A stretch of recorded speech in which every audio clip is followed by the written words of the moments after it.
ازيكم يا حبايبي، عاملين ايه؟ يا رب تكونوا بخير.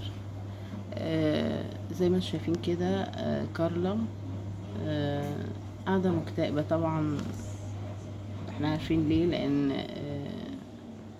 برضو ده عمل عندها فراغ جامد جدا. وطبعا كل ما صدرها بيحن بتيجي تنونو. يعني هي امبارح جت تنونو قد كده في الانتريه، مطرح ما كنت بقعده عندها، يعني على الكنب وعلى السرير. تيجي تنونو جنبي، وهي عارفه ان هو متوفي، وتيجي تقعد تشمشم في ريحته، يعني في الاماكن اللي هو كان بيبقى نايم فيها.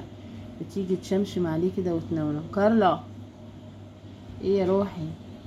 آه، كتير قوي مننا بيشوفوا الحيوانات كده يقولك ما بتحسش، ده عادي، القطط ما مش مشكله. لا لا والله يا جماعه، بيحسوا جامد جدا. بس دول ما بيعرفوش يقولوا ولا يتكلموا زينا. حتى لما بيتوجعوا ما بيعرفوش يشتكوا. ربنا بس بيبقى عالم بحالهم. بس الأم، يعني الأم في جميع أشكالها، سواء حيوان أو إنسان. الأم عاطفة مش هتتغير أبدا. فهي بصوا زي ما انتم شايفين، حتى أنا حطيت لهم الأكل، هي ما كلتش. يعني من امبارح كده، يعني بصوا اهي تكتفي ان هي بتقعد كده اهو. ايوه، وتحط وشها في الارض كده. فانا طبعا ما بغصبش عليها في حاجه. بس برضو يعني بنحاول نروح عنها شويه. يعني ممكن اعملها اكل مختلف شويه، او بتاخد، يعني بتحتضن دلوقتي شحيبر.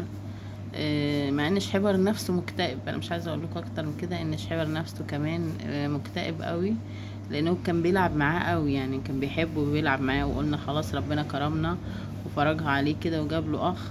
بس هو قدر الله ما شاء فعل. وربنا يستر على شحيبر يا جماعه في الايام اللي جايه ان شاء الله. وهسيبكم على خير، وادعوا لهم بقى. السلام عليكم.